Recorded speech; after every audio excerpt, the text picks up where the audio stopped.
In this exercise, we will demonstrate the preparation and welding of a single Vee butt joint. In this exercise, we shall be working with 10 mm mild steel plates. With such thick metal, the plates will have to be prepared so that full penetration of the weld is achieved. Preparation involves chamfering both edges so that a groove of 60 degrees is created between the plates. A 2 mm flat section called a land must be left at the bottom of the groove to form the root. This land provides sufficient metal to avoid the bottom edge from burning away. The welding of this joint will be processed in 4 steps, namely tack welding and alignment, a root run, a hot pass, and finally a capping run. The first thing we need to do is set up the work onto a suitable welding platform or base. A root gap corresponding to the electrode wire diameter is provided across the lands. The wire size we shall be using for tacking and for the root run is 3.15 mm. The machine will be set for AC output, and the required current is approximately 150 amps. Now a short tack is made into the root at one end.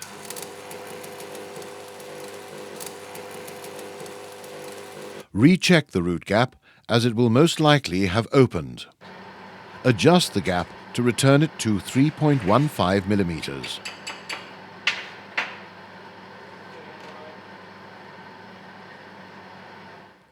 Tack the opposite end and then tack the center of the joint.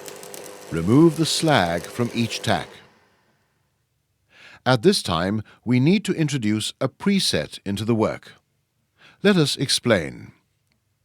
When the first weld is laid in the root, upon cooling, the weld will tend to shrink and will pull the 2 plates into the V groove.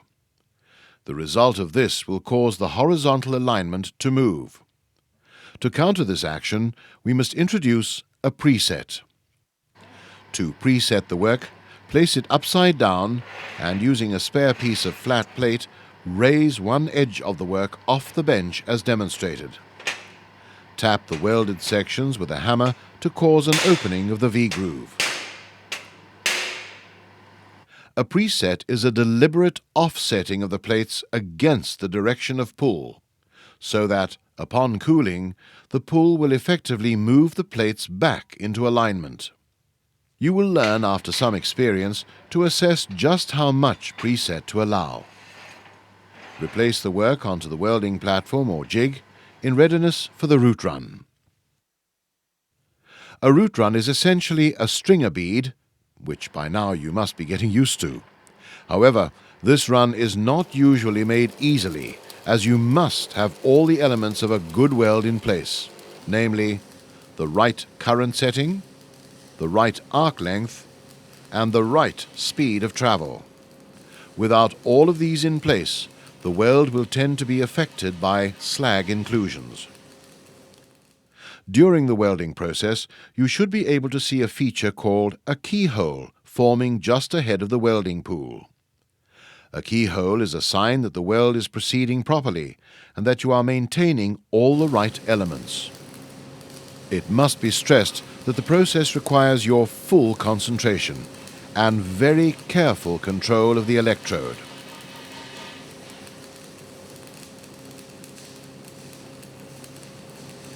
At the end of the run, allow the slag to cool sufficiently before chipping. Note that great care must be taken to ensure that all slag is removed, as we are going to make another run on top of this bead. Inspect the weld, especially the underside. There should be a thin but consistent bead protruding through, telling you that the root run has achieved proper penetration. The next stage of this joint is to run another bead, known as the hot pass, on top of the root bead. The hot pass is made in order to deposit filler material into the groove. In order to obtain a higher fill rate, we shall select a 4 mm electrode, and we shall increase the welding current to 160 amps. As always, the bead must be laid down with care so that a clean bead surface results.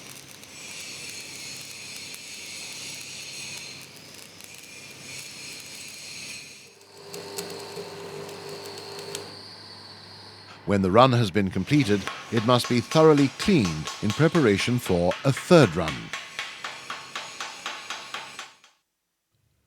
The final run of this joint is known as a capping run. The main purpose of the capping run is to complete the fill and to provide a decorative surface or finish. For the capping run, select a 3.15 mm electrode and set the welding current to 150 amps. The capping run is usually made using a weaving bead, which is a little different from the stringer bead that you have become accustomed to making. A weaving bead is made with small but definite zigzags of the electrode tip. This action widens the bead. Let us now observe the action during the capping run.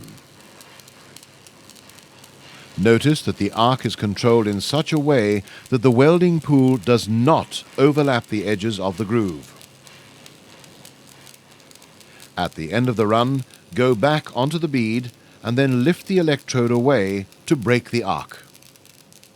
Allow time for the slag to set, and then chip and clean your capping run.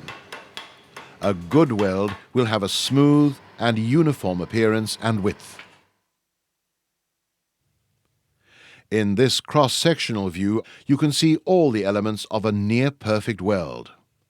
The most important feature is the penetration into the root. It is this that provides the joint with its strength.